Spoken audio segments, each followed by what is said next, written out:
So Nell, thank you for bringing that reading to us this morning. I want to try and explain some of that to us. So I've entitled this talk, Don't Love God with Part of You, Love God with Every Part of You. And let that filter through into every relationship and everything you think, say and do this week. So here's keeping the main thing. And here's a personal question that I want to ask you. Do you love God? Is that how you would describe yourself? I am a person who loves God. Well, how much? How deeply do you love God? Because in a world where there are so many other attractions and distractions, both good and bad, if we're honest, our love for God can get squeezed out by so many other things, not necessarily bad things, just other things. You know, the words that Jesus spoke in Matthew chapter 6, but the worries of this world, the deceitfulness of wealth, the desires for other things come in and choke the word, making it unfruitful in our lives. These 10 commandments, or 10 words as the Hebrew people would have described them, these 10 commandments as we know them are 10 core, concrete, practical ways in which God has got to be worked out and worked through in our everyday life and relationships with Him and with each other. You need to understand that these laws were not given to the nation of Israel as rules for a relationship with God. If you do this, if you do that, if you don't do the other, then you will have a relationship with me. No, they don't work like that. These laws were given because of the relationship they as a people had and were to have with God. You don't keep the 10 commandments in order to have a relationship with God. You keep them because you do have a relationship with the living God. The 10 Commandments are not rules for religious people. They are guidelines for God's people.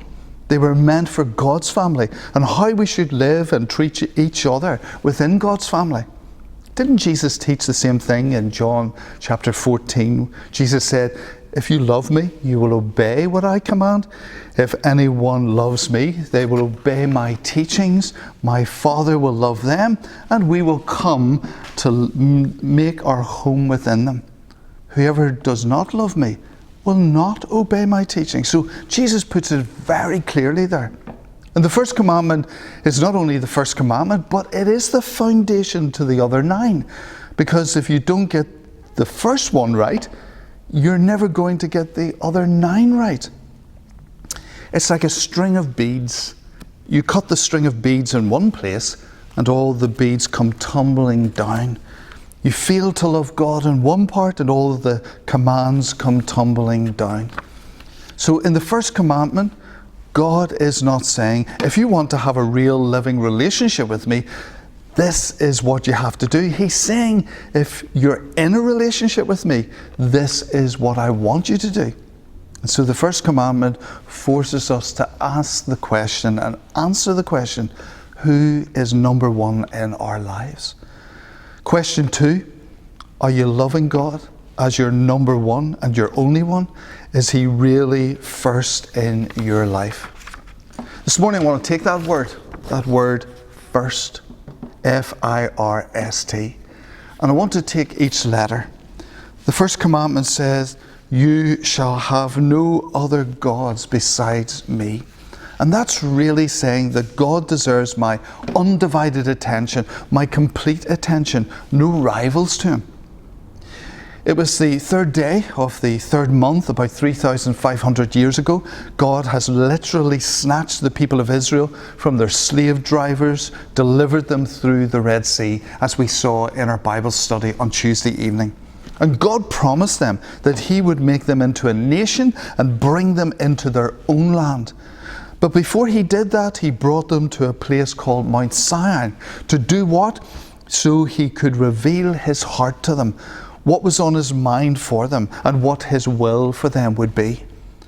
For the first time in the history of the world, God speaks directly to a nation. Exodus 20 verses 1 and 2 says, and God spoke to these people, I am the Lord your God, who brought you out of Egypt, out of the land of slavery. Did you notice what God does? Before He tells His people what He wants them to do, He first of all tells them who He is and what He has done for them. He begins with the words, I am the Lord your God. Just in that one statement, we find the bedrock and the foundation of their faith. There is only one Lord. There is only one God. And then it gets even clearer. I am the Lord your God. He has a personal relationship with these people and this nation. But this personal relationship with them is also a saving relationship, because he goes on to say, I am the Lord your God who brought you out of Egypt, out of the land of slavery. God was reminding them that it was he who not only delivered them out of slavery and oppression and hardship, but then he also redeemed them. He rescued them. Not because of anything they did, but simply because he loved them, and it's something the people of God needed to be reminded of. Someone said that the Ten Commandments are like marriage vows rather than a set of laws, of do's and don'ts. Well, that makes sense to me. And remember, God did not give the Ten Commandments until chapter 20 of Exodus. And you won't understand this chapter that we're looking at until you go back and you read chapters 1 to 19, as we've been studying in Tuesday evening Bible studies, because it's in those chapters that we find the story and the history of how God, by his grace, saved this nation and brought them out of Egypt.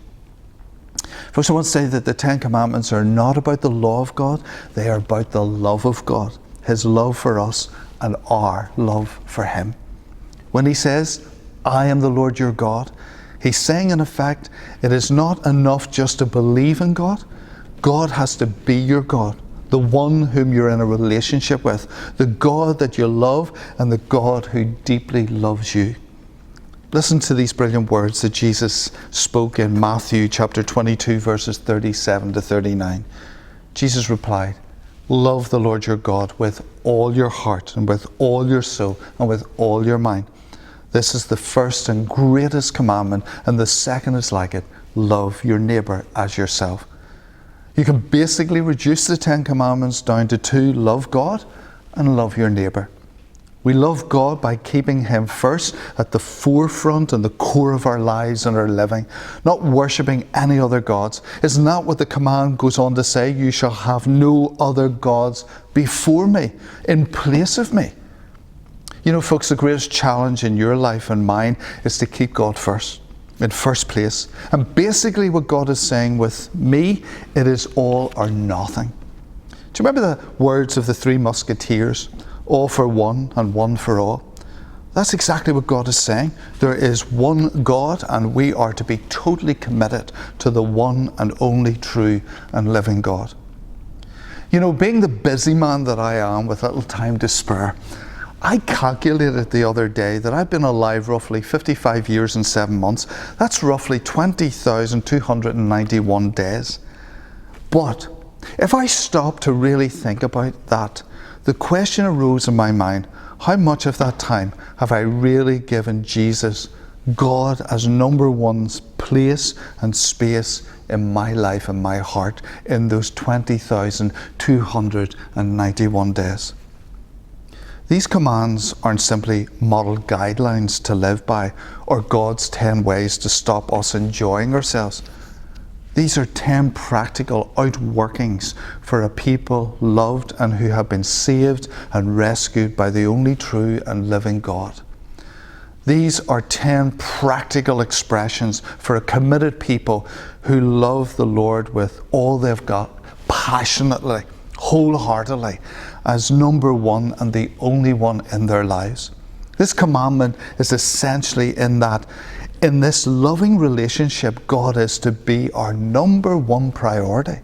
He made us his number one priority when he gave up his one and his only child, his son, to die for us so we could be in a relationship with him. He puts us first, and he asks that we make him first and center of our hearts, that we put him first in our lives, give him first place. In this loving, committed relationship, he is to be our only one. No room for any other rivals, no other little gods, no other lovers. And the principle of this commandment is that God gets first place in our lives. He is not going to play second fiddle to anything or anyone. And then you let that filter through into every area of your life. Every relationship you have, everything you are, everything that you say and think and do, every day of this coming week and every week, and then see the difference it makes. Feel the difference it makes. Experience the difference it makes to be in this living, loving, committed relationship with the one true living God. So the question, what does it mean practically to put God first and love God more than anything or anyone else? And the other question, how can you tell if you're doing that? Does God come first in my life? Well, here are 5 areas that I just briefly and quickly want to look at. And indeed, I want to give you these indicators by using those letters of indeed that word that I showed you just earlier on, the word first. So we take F. And F this morning is going to stand for finances. Money is the number one test of where our priorities lie. Most of our lives are spent trying to earn it so we can spend it. The way you spend your money tells what is important in your life. Where you spend it, what you spend it on, tells where your priorities lie. It's bound to. Give someone who doesn't know you your checkbook, and then they'll be able to tell you what your priorities are and where they lie. But God says, give me the first part of your income if I'm really first in your life. Again, Proverbs chapter 3 verses 9 and 10 says this, honor the Lord by giving him the first part of your income, and he will fill your barns with wheat and barley and overflow your wine vats with the finest wines. Folks, it's not the money, it's what reflects in our priorities and our passions as we be and become followers of Jesus. And again, 1 Corinthians chapter 16 tells us on the first day of the week, set aside that money as God's money. Give him what is rightfully his.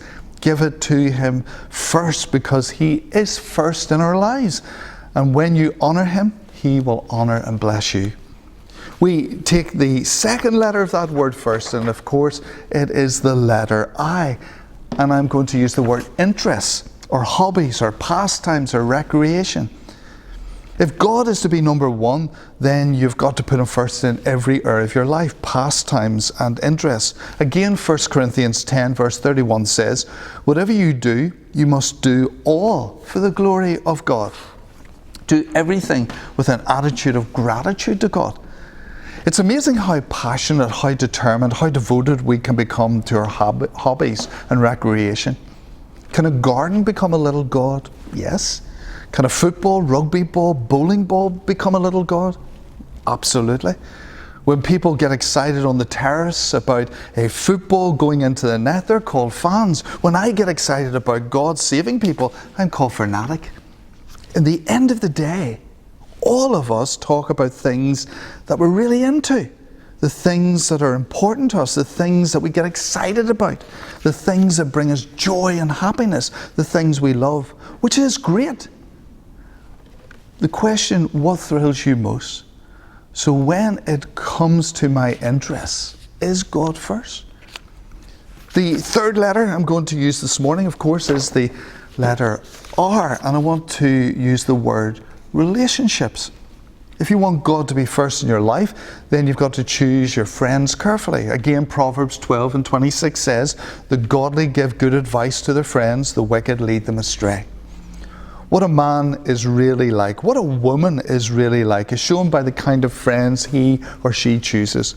Like coals in a fire, we spark off each other. You know, the work environment can be really difficult. If all day long you're working with colleagues who have no love or no interest in God, and in fact the whole atmosphere can be cold towards God, empty of God, you need to get into the fire with other Christian friends who can warm your heart and your spirit again.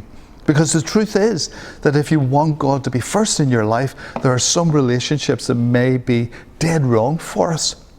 Haven't you seen it so often? Maybe a Christian fellow or girl going out with partners who aren't believers, and they get wowed away. They lose their priorities and their passion and their love for Jesus. It's always easier to be pulled down than it is actually to pull someone up. So put God first in your relationships. Choose Jesus before you choose anyone else in life. The fourth letter that I want to use is, of course, S. And I want to use the word schedule as I choose that letter. Use your time wisely. We are busy people living in a busy world with busy lives. The most precious thing that you can give me these days is your time. When you give me time to listen, time to chat to me, that makes me feel so special, indeed precious. Time is so special and precious. So here's the question: have we time in our busy lives for God? Have we time to listen to God and to speak to God, and time for Bible study and prayer, time to deepen our love relationship with God, time to serve Him within church family here at St. Paul's or wherever you're joining us from? Every day many of us have 15 things to do and only time to do 10 of them. How do you choose? What you do make time for indeed really has an impact on our lives. What has got to go? What has got to stay? So the answer, ask God, Lord, what do you want me to do with my life today? Because my life is your life now. You will always have time to do what God wants you to do, always. Jesus was so busy, wasn't he? So many people, so many demands, and yet literally in his hectic schedule, it says in Luke chapter 5, verses 15 and 16, when the reports of Jesus' power spread even faster, and vast crowds came to hear him preach and to be healed of their diseases. But Jesus often withdrew to the wilderness for prayer. Jesus cuts aside time to be with his Father. But what about you? What about me? Jeremiah chapter 2 verse 32, my people have forgotten me for days on end. Is God number one? Do we forget about him? Is he squeezed out of our life by more urgent and demanding voices? And finally, I take the letter T. Is God first in my troubles? When you face unexpected pressures and problems, as we will all do, apart from panicking, what do you do? Who do you turn to? On a plaque it said, God should be our first resource, not our first resort. And you know, when we have nothing left but God, we actually begin to learn that God is enough. Psalm 50 verse 15, call upon me in your day of trouble and I will deliver you. Matthew 6 verse 33, your heavenly Father will give you all you need from day to day if you live for him and make the kingdom of God your primary concern. My primary concern is what? The mortgage, my health, my job, me, whatever. Folks, one day all of those people and things will be stripped away from you and me. And what will you and me be left with?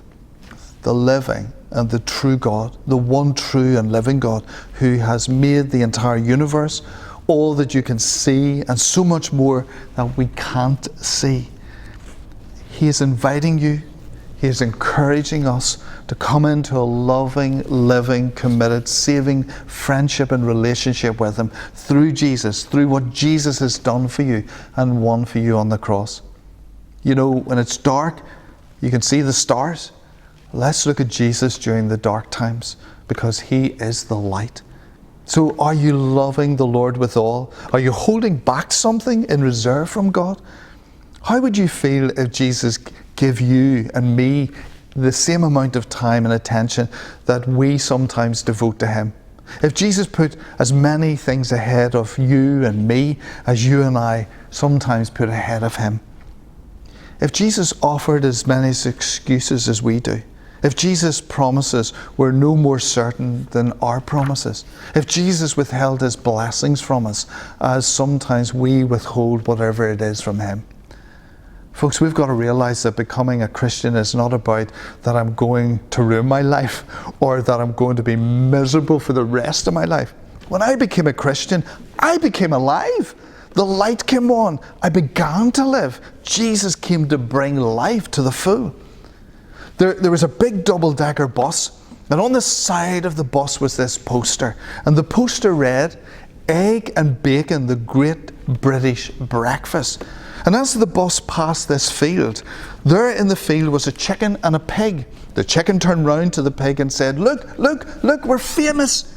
Wherever the bus goes, it talks about us.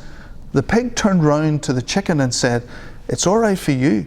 You only have to make a contribution. But for me, it costs me everything. You know, there's so many people who think Christianity is about making a contribution. It's not about making a little contribution. It is about offering our lives completely wholly to Jesus. This commandment this morning, the very first one, is encouraging all of us to put Jesus, to put God first. So here's the question. Are you loving the Lord with all your heart, all your soul, all your mind? Is He all to you and much more? Or are you holding something in reserve from God? What are you going to do with what you've heard this morning? That's a good question, isn't it? Let's work through it. Let's maybe re-listen to it. And let's hear God speak to us and challenge us this morning through His Word.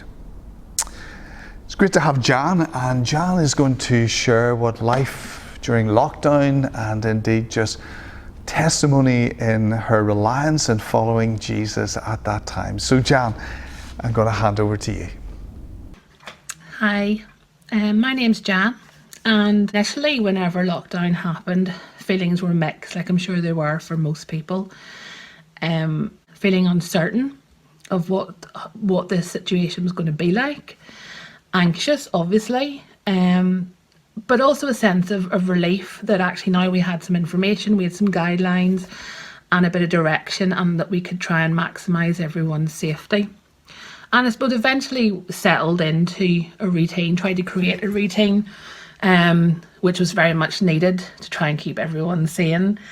And I suppose, like everyone else, you know, it's very much a balancing act. The biggest challenge definitely was homeschooling, without a shadow of a doubt.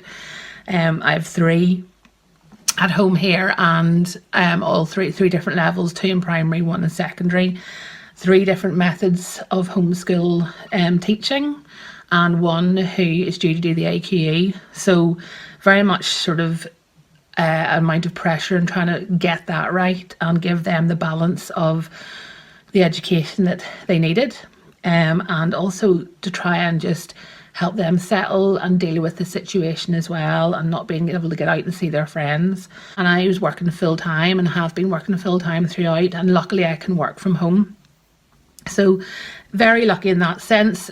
Work took a different direction as well, to become creative. I do support work and had to be creative in how to reach those most in need. And that took a while to get our heads round, and I suppose it took a different angle of having to try and provide for those most in need. So delivering a lot of food packages, checking in on those who were most vulnerable. So that was worrying that, you know, a lot of those people were very much even more isolated than they were before. As things settled down a little bit, starting to actually see the positives and the purpose maybe around this situation that we were in, and seeing that actually this is an opportunity I felt for time, and time to see and open our eyes to the goodness that is happening around in this awful time. The community, family, and also seeing and being able to take in and appreciate all those things that we get so distracted by with busy lives and hectic lives going here and there. Just on the walks, you know, we were allowed out for an hour to go for a walk, actually taking in around what was around us, looking at God's creation in a whole new set of eyes nearly, and being able to see the beauty of things, taking time to listen, taking time just to spend with our loved ones, appreciating those around us, especially if there were people that you couldn't see. And I think I felt like it was very much sort of a message being sent, saying, you know, stop and appreciate the simple things, the valuable things around you. And also, you know, again, being able to highlight that actually in these dark tough times, there is so much goodness that goes on in those times. Things that we take for granted. And part of that then, with regards to my faith, I then used that time and I did an Alpha course, which was wonderful. It was really, really good. And I always still feel that I'm still very new to this all. I'm still very new to faith, and the journey is just beginning for me. But actually, what Alpha really helped with was it actually confirmed that I had a lot of a better handle on it than I thought I did. Obviously, it built on that foundation for me, and it was so inspiring. And some of the testimony stories that were on there, so inspiring. And just being able to see the reality of God's work, but also faith in people, those who came to faith as well, whenever their lives were in deep turmoil. And therefore then whenever at each session of Alpha, which was done obviously on Zoom, I was able to make some notes. I was able then to sit and really reflect and read more of God's word and really look into it a bit deeper. And I don't think I would have been able to do that had we not had lockdown, because between working full time, seeing the children and everything else, you just don't get that time. And that's something that I'm keen to really continue. And I would like to do Alpha again, and I would love to be able to do it, in person. And I suppose now that things are sort of eased a little bit, although I know we don't know at the moment, but I have sort of a new fear around life getting back to what was before. A fear that I'll lose that sense of appreciation, that sense of being able to see and feel those important things around me, and I suppose take for granted all that we had before, having a busy life and having that less of that time. So I suppose I really need to, I want to look at that and really kind of see how I can take my learnings from lockdown and put it into life, normal life again. Obviously the huge part of missing church was a huge part of it, although it was great to have it online and still have that connection, but very much miss that sort of being part of the church family and seeing everybody on a Sunday, children definitely missing Sunday school, and just having that part of the week of getting together with everyone. So hopefully we'll be back to that soon. But I really do want to kind of think about it in a different way and take more time for those things in life that I'm so blessed with, and hopefully not take for granted and appreciate them a little bit more, as well as continuing on the journey of faith and learning a lot more. So hopefully we will see each other soon, and everyone stay safe.